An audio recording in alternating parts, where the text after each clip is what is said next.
vamos a ver micobacteria. De micobacteria tenemos Mycobacterium tuberculosis, que es en la que más nos vamos a enfocar.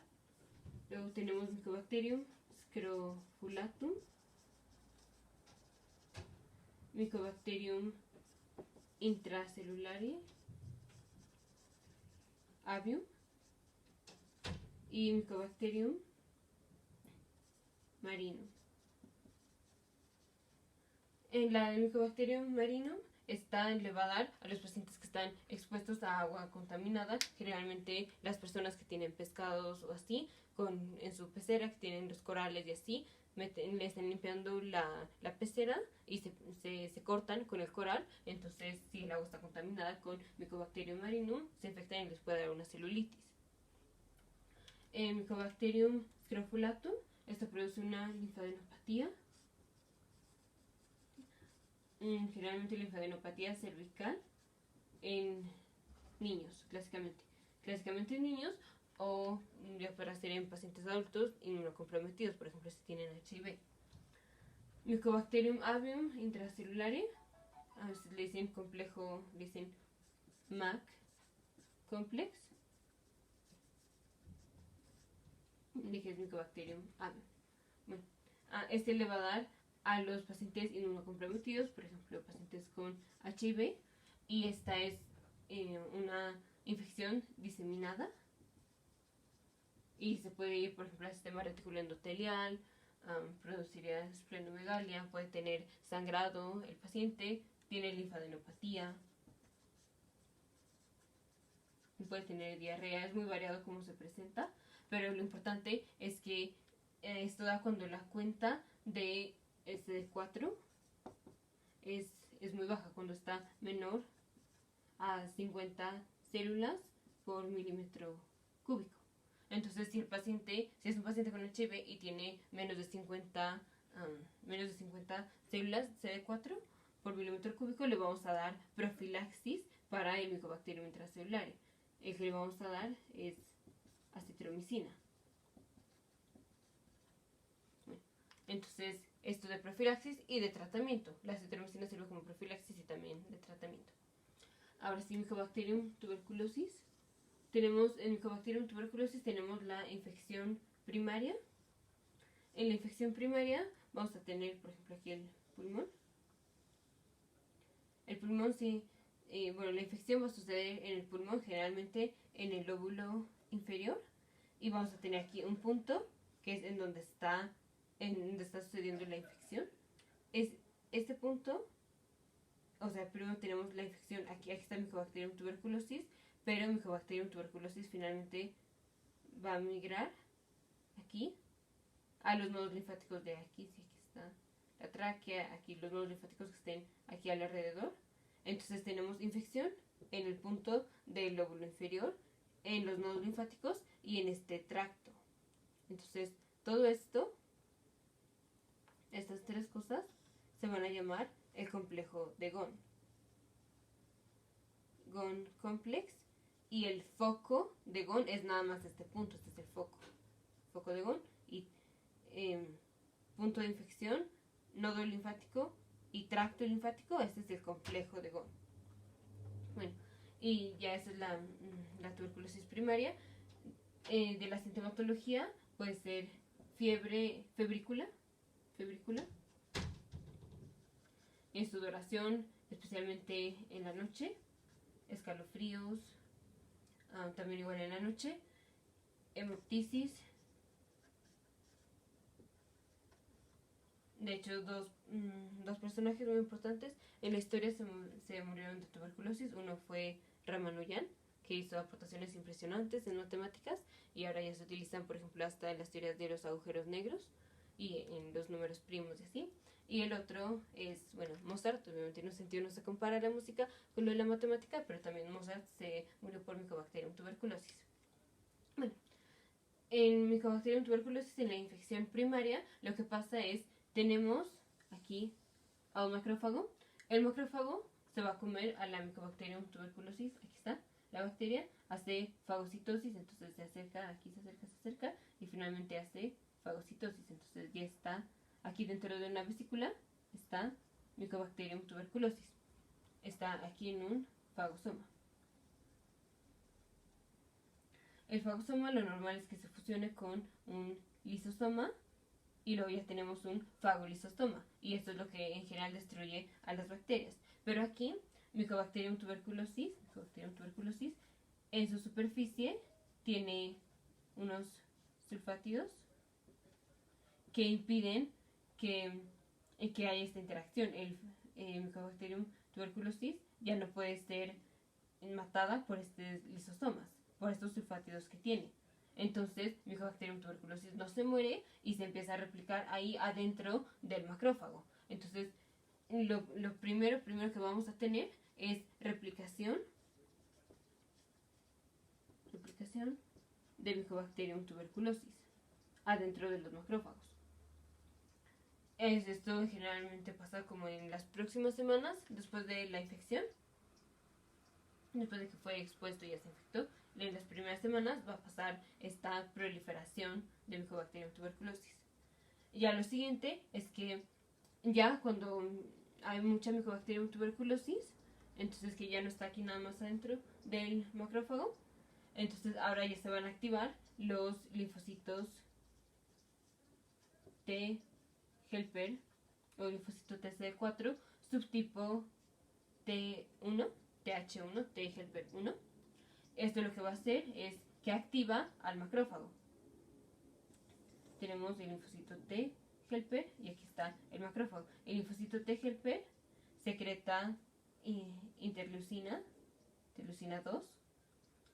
Esa sigue activando aquí a los macrófagos, pero también va a activar, sigue activando aquí al linfocito T helper, pero también activa al macrófago.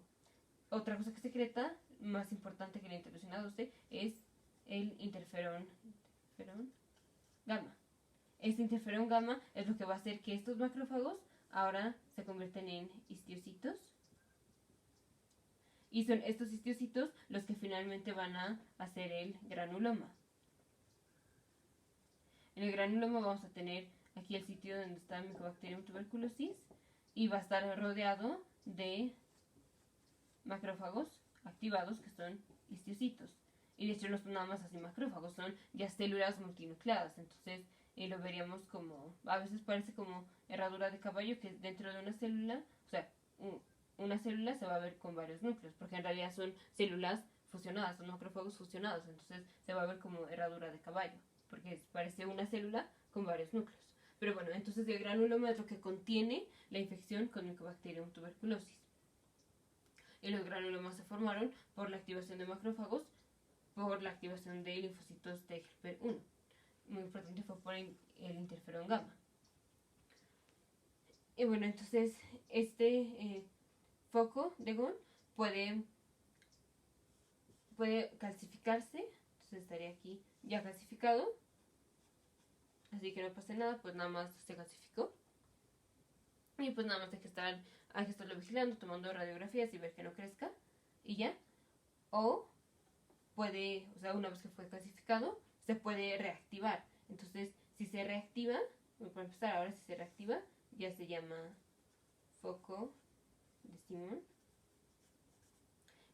Y aquí pues se reactivó, entonces ya tenemos proliferación activa a través de Mycobacterium tuberculosis. Mycobacterium tuberculosis empieza a escapar de aquí de los macrófagos, del granuloma. Y entonces los macrófagos pues, o sea, van a secretar proteínas que contienen la infección con Mycobacterium tuberculosis, pero esas proteínas dañan al tejido que está alrededor. Entonces, al dañar el tejido de alrededor, vamos a producir las cavitaciones. Entonces, las cavitaciones son característicos de Mycobacterium tuberculosis secundaria. Ya es después de que se dio la primera infección, se calcificó y es una reactivación. En Mycobacterium tuberculosis secundaria es donde tenemos las cavitaciones y es por macrófagos activados. Los macrófagos se activaron, secretaron proteínas que sí contienen la infección con Mycobacterium tuberculosis, pero aparte dañan el tejido de alrededor. Entonces, bueno, esas son las cavitaciones. Y pues en las cavitaciones, o sea, es es un hueco ahí en donde está Mycobacterium tuberculosis. Entonces, aquí en este hueco está Mycobacterium tuberculosis y finalmente, o sea, topológicamente es continuo con los bronquios y finalmente con la tráquea. Entonces, cuando el paciente tose, está tosiendo, pero tiene Mycobacterium tuberculosis. En la tuberculosis secundaria, cuando tose, está expectorando Mycobacterium tuberculosis. Entonces, pues, obviamente va a ser una forma de infectar a otras personas. Bueno, la otra es, igual de aquí, puede no sanar el complejo de Ghon. No se clasifica, de hecho es clasificación y fibrosis, pero bueno. Si no pasa eso y se esparce la infección hematógenamente, entonces tenemos tuberculosis miliar. Y ya, o sea, ya la tuberculosis afecta a todos los órganos: riñón, articulaciones, glándulas suprarrenales. En las glándulas suprarrenales, esto pues lo que va a producir es, finalmente va a ser una destrucción de las glándulas suprarrenales y esto va a dar enfermedad, o sea, aparte ya de la enfermedad que tenga, vamos a tener disminución en las hormonas que produzcan las glándulas suprarrenales, como es disminución de aldosterona, disminución de los glucocorticoides. Entonces el paciente va a tener hipotensión por la destrucción de las glándulas suprarrenales. Esa es una destrucción de glándulas suprarrenales por infección con Mycobacterium tuberculosis. La destrucción de glándulas suprarrenales puede ser autoinmune o puede ser secundaria, algo como secundaria Mycobacterium tuberculosis. En los países subdesarrollados, como México y así, lo más común es que la destrucción de las glándulas suprarrenales sea por Mycobacterium tuberculosis. Bueno, en los huesos, si afecta, por ejemplo, a la columna, el paciente va a estar como un poco encorvado. Entonces, esa es la enfermedad de Pott. Esa es la que da en la columna vertebral. Bueno, entonces ya vimos Mycobacterium tuberculosis primaria, secundaria, que sería la reactivación, la tuberculosis miliar. Así, la tuberculosis miliar se van a presentar como granulomas gaseosos, difusos, o sea, no están localizados, están difusos. Por ejemplo, hablando del pulmón, no van a estar localizados ahí nada más en el foco de Ghon, aunque sea todo en el complejo de Ghon. No, está a lo largo de todo el pulmón. Son difusos y son relativamente grandes, más o menos. La Mycobacterium tuberculosis de vacuna que podemos dar, o sea, la vacuna que le damos a los recién nacidos cuando nacen, que es la BCG, el bacilo de Calmette-Guerin, la damos, pero nada más protege en contra de las formas severas de Mycobacterium tuberculosis, como es la tuberculosis miliar o la meningitis por tuberculosis. En la meningitis por tuberculosis, pues es una bacteria, entonces en el líquido cefalorraquídeo pues vamos a tener disminución de glucosa,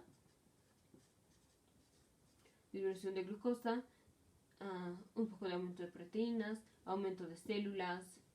Dentro de estas células van a ser linfocitos y un poco de células plasmáticas. Bueno, y esto es de los estudios de laboratorio del líquido cefalorraquídeo. Pero como se va a ver en el cerebro, vamos a tener, generalmente afecta la porción posterior de la base del cerebro. Entonces, y como se va a ver, va a ser un exudado gelatinoso en la base del cerebro. Y este exudado gelatinoso se puede esparcir y puede afectar, por ejemplo, si afecta las arterias, el paciente se puede presentar como, o sea, la sintomatología puede ser como de un evento cerebrovascular, si afecta las arterias del círculo de Willis, del polígono de Willis. Si afecta por proteínas que secretan Mycobacterium tuberculosis, puede hacer que las las granulaciones subaracnoideas, que son las que reabsorben el líquido cefalorraquídeo, nos están inflamadas. Entonces, estas granulaciones subaracnoideas ya no reabsorben el líquido cefalorraquídeo, entonces el paciente tiene hidrocéfalo. De hecho, o sea, va a ser un hidrocéfalo, pero es hidrocéfalo comunicante, no estamos bloqueando la comunicación entre un ventrículo y otro, no estamos bloqueando el agujero de Monro, el acueducto de Silvio, no. Estamos bloqueando aquí en el cerebro, es el cerebro, corte coronal, aquí los ventrículos laterales. Y bueno, aquí lo pusimos, vamos a poner más cerca. Aquí está. Aquí están las granulaciones subaracnoideas. Y aquí es donde se reabsorbe el líquido cefalorraquídeo. Si no lo podemos reabsorber, pues el líquido cefalorraquídeo se acumula, los ventrículos laterales, el tercer ventrículo, el cuarto ventrículo, todos van a estar crecidos, por eso va a ser hidrocéfalo. Hidrocéfalo comunicante. La otra cosa es de los, bueno, primero el diagnóstico para Mycobacterium tuberculosis. Entre las cosas que hacemos hay una prueba, que es la prueba del PPD. Esta prueba nada más nos dice si el paciente estuvo expuesto o no. De hecho, esta prueba utiliza la reacción de hipersensibilidad tipo 4. O sea, si es un paciente, por ejemplo, con HIV y tiene muy pocas células, entonces su reacción de hipersensibilidad tipo 4, que es la que es mediada por células, va a ser defectuosa y no va a poder hacer la prueba. O sea, si es un paciente con HIV y si estuvo infectado con Mycobacterium tuberculosis y le hacemos la prueba, si es un paciente muy inmunosuprimido, la prueba le va a salir negativa, aunque sea un paciente que sí haya estado en contacto con Mycobacterium tuberculosis, pues porque no tiene las células, los linfocitos TSD4 suficientes para hacer la reacción del PPD. Esta es la razón por la que el diagnóstico que vamos a utilizar para decir si tiene Mycobacterium tuberculosis o no. O sea, bueno, primero vamos a decir si la prueba salió positiva o negativa. Esto depende de la población a la que pertenece el paciente que se está haciendo el PPD. Si es un paciente normal, sin riesgo de Mycobacterium tuberculosis, digamos población normal, población general, cuando inyectamos un poco de Mycobacterium tuberculosis en la piel para que se haga la reacción, se hace una reacción que es un eritema, y en el centro hay una parte que está indurada. Vamos a medir cuánto mide nada más la parte indurada, no todo el eritema, no, nada más desde la parte indurada, cuánto mide esto. Para la población normal, si mide más de 15 milímetros, entonces ya decimos que es positiva. Si es en población que está en riesgo, por ejemplo, personas que trabajen en la cárcel o una persona que haya estado en la cárcel, entonces decimos si es mayor a 10. Y si es una persona que tiene HIV, con que sea mayor a 5, ya vamos a decir que es positiva, pues porque no sabemos qué tan inmunocomprometido esté este paciente con HIV y probablemente sí tiene tuberculosis, y la razón por la que nos está dando una induración de 5 es porque no tiene suficientes linfocitos T para hacer la reacción grande. Entonces, por eso con HIV lo diagnosticamos, bueno, decimos que está positiva con un número menor de la población general. Y siempre que nos haga la prueba del PPD positivo, lo siguiente que vamos a hacer va a ser una radiografía de tórax, y vamos a ver si encontramos un complejo de Ghon o un complejo de Ghon que esté calcificado, y esto ya se llama complejo de Ranke. El complejo de Ranke es el complejo de Ghon calcificado y fibrosado. Y bueno, si no sale nada, pues igual puede haber sido nada más así que estuvo expuesto a Mycobacterium tuberculosis y no le dio nada. O entonces ya podría ser un falso positivo. Pero bueno, siempre que vayamos a darle a un paciente por ejemplo que tenga espondilitis anquilosante, y le vamos a dar anticuerpos monoclonales en contra del interferón, en contra del interferón gamma o del factor de necrosis tumoral alfa, hay que hacerle un PPD antes, porque estas citoquinas están involucradas en la formación de los granulomas. Entonces, si le vamos a dar un anticuerpo monoclonal en contra de esto, pues nos va a disminuir la formación de granulomas. Y entonces, pues el paciente se le puede reactivar la tuberculosis. Entonces, en estos casos siempre hay que tomarle un PPD antes al paciente.